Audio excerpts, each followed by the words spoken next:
Harkonnen is a name synonymous with ambition and malice. This great house within Dune's Imperium is known to produce some of the most ruthless and immoral characters, willing to sacrifice all in power's pursuit. They have been vilified and demonized for millennia, their most outspoken opponents found in House Atreides, who share with them an ancient rivalry. But is House Harkonnen truly guilty of all that the Atreides claim? Are they as evil as they appear, or has time obscured their truth, denied them past glory they once deserved? This is the history of the Harkonnens. As with much that existed outside the scope of the main plotlines, Frank Herbert's original Dune offers scant information on the origins of House Harkonnen. What little there is comes from the Almanach en Ashraf, a collection of excerpts of the Carino Empire's noble houses.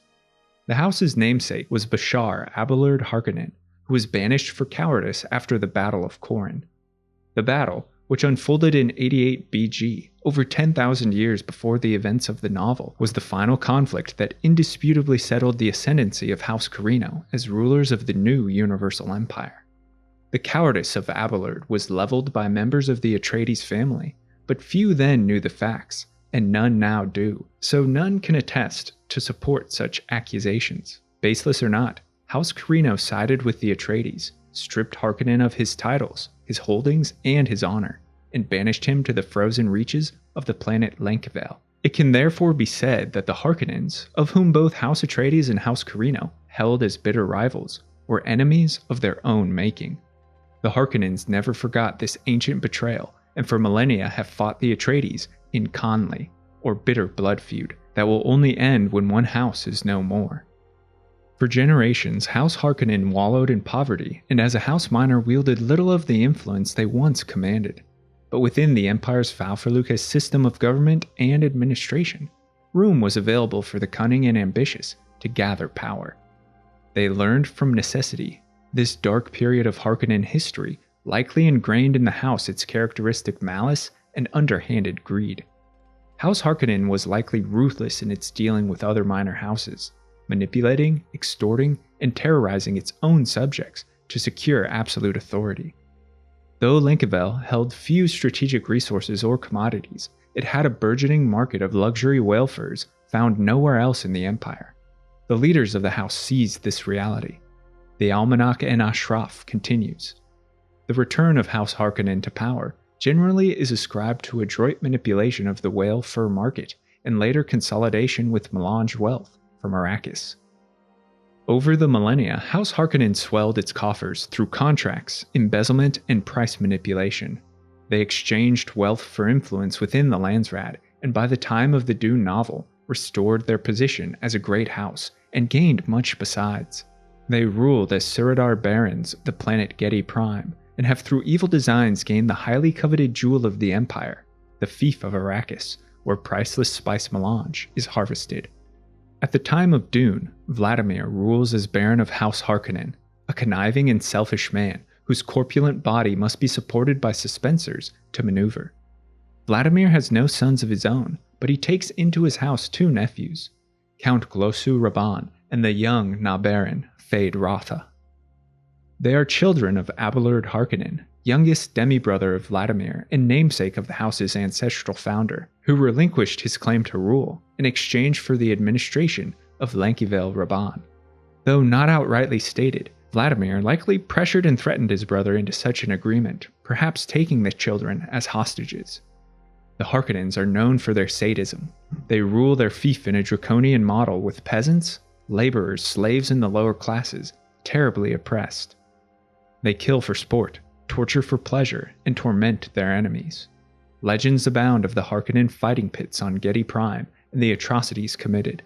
Atreides' retainer Gurney Halleck is one of the few survivors. House Harkonnen is meant to be a dark reflection of their rival House Atreides. Baron Vladimir, a foil to Duke Leto. Where the Duke is noble and just, the Baron is deceitful and wicked. Where the Duke is a physical warrior, the grotesque Baron hides in shadows. The structured solidarity of House Atreides contrasts with House Harkonnen's factionalism. The difference goes even as deep as the purity of blood or its corruption. As Lady Jessica, concubine to Leto, states, "The Harkonnens won't rest until they're dead or my Duke destroyed."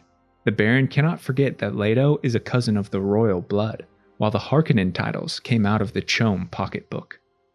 Rather than inspire loyalty, the Baron and his family demand obedience through fear. This plays out in their internal politics, where those without moral reservations are elevated, and a subordinate can quickly take the place of their commander through assassination. The Harkonnens use their influence to gain contracts to mine melange on Arrakis 80 years before the events of Dune. They crush local unrest and hunt the desert Fremen that resist their rule. The Harkonnens push the planet to its limits and squeeze it of spice to fill personal stores.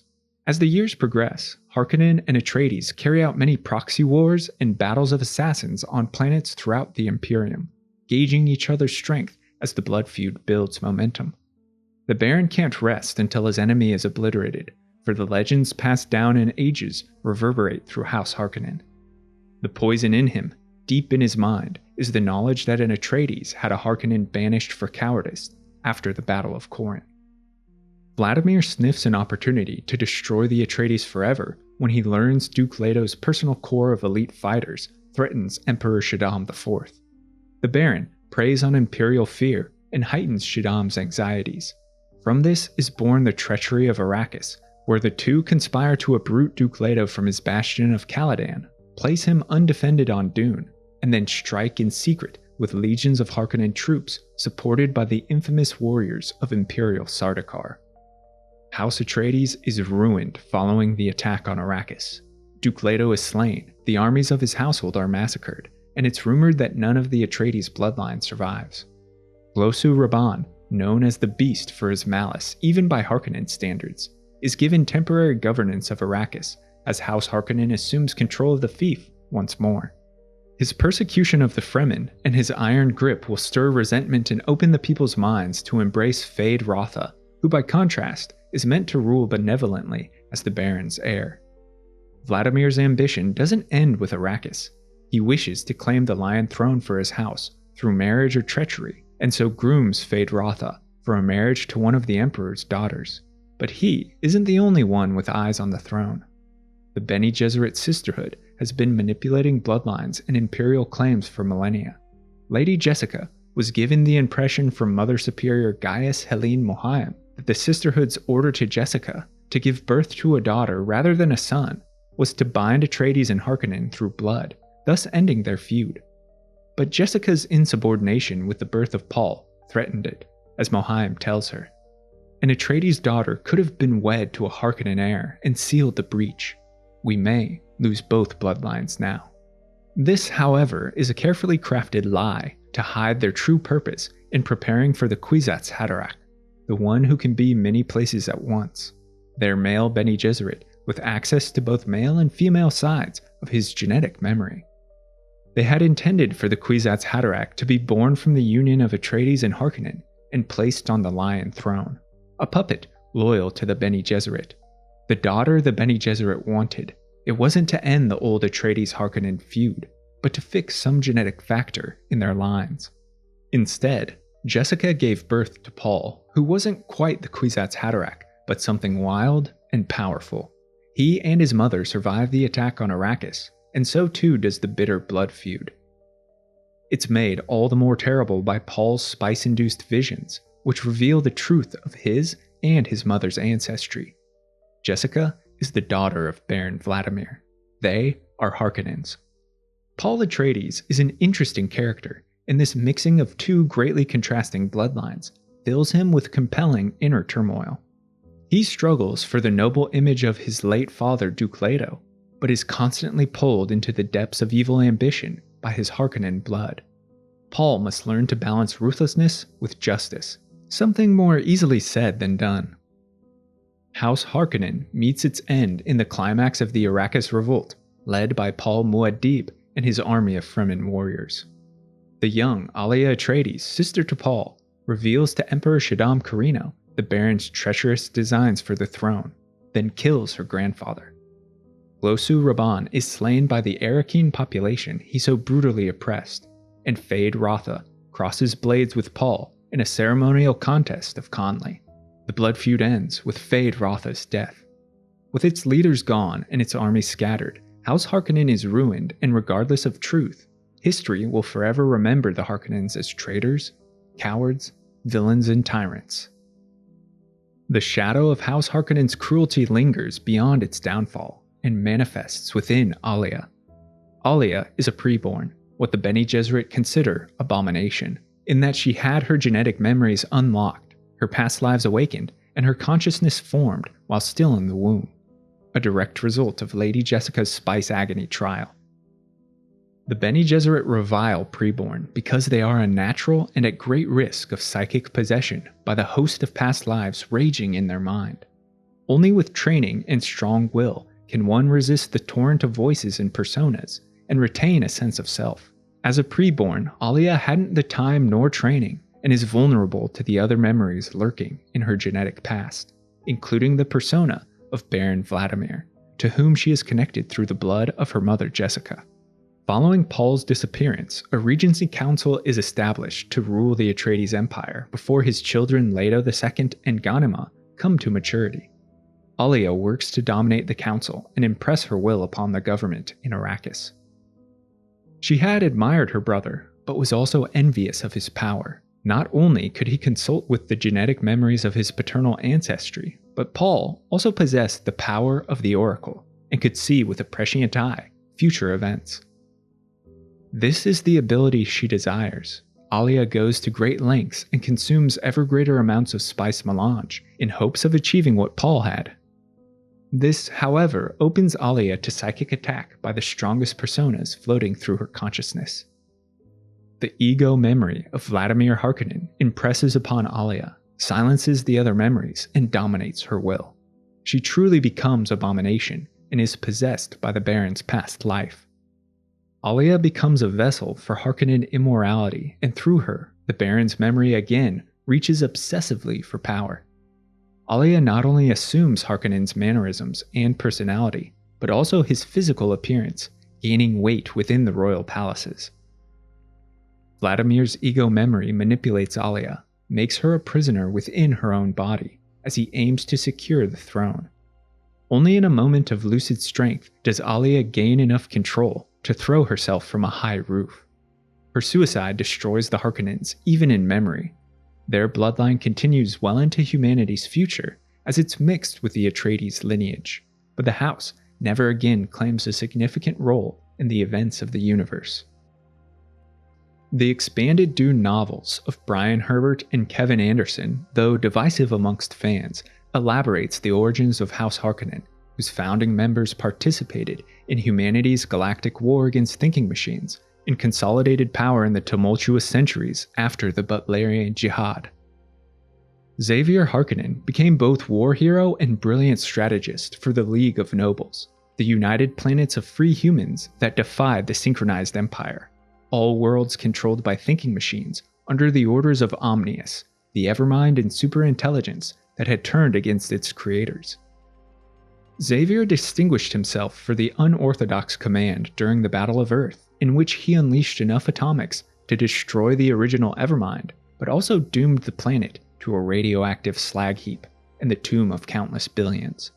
Omnius machines survived, however, and in the ensuing Butlerian Jihad, Harkonnen ascended to the rank of Primera within the League, alongside the legendary founder of House Atreides, Vorian. The two formed a close companionship and led several successful battles in the war against thinking machines. In his later days, Xavier discovered immoral acts that defied the Jihad's prescriptions on artificial intelligence and synthetic technologies, perpetrated by the movement's most venerated figure, religious patriarch Iblis Ginjo.